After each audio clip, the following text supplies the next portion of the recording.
History Spotlight, brought to you by HEC Media and the Missouri Historical Society. Hello, I'm Dr. Jody Sowell, president of the Missouri Historical Society in St. Louis, and this is History Spotlight.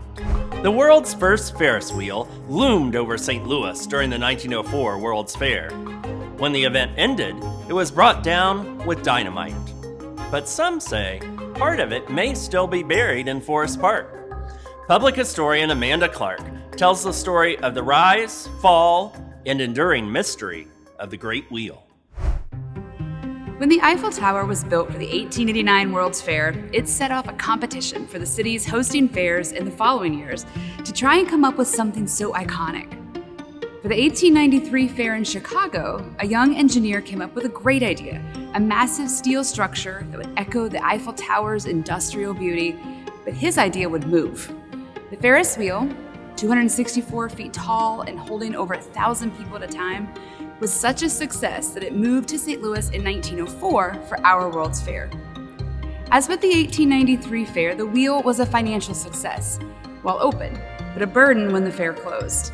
And for 18 months, the owners tried to sell the wheel, but the cost of the relocation and the reassembly turned potential buyers like Coney Island and the Forest Park Highlands amusement park. They turned them away. So in 1905, the decision was made to scrap Ferris's Great Wheel, and in May of 1906, 100 sticks of dynamite were used to bring it down. Though the wheel was demolished more than 120 years ago, urban legends about what happened to it are still very much alive. In the 1930s, a rumor started that the wheel's giant 74-ton axle was too heavy to move, and it had been buried on site.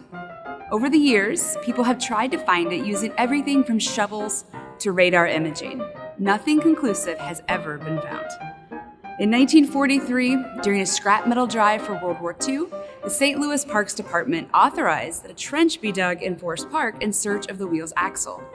The trench was dug along the 9th fairway of the municipal golf course along Skinker Boulevard.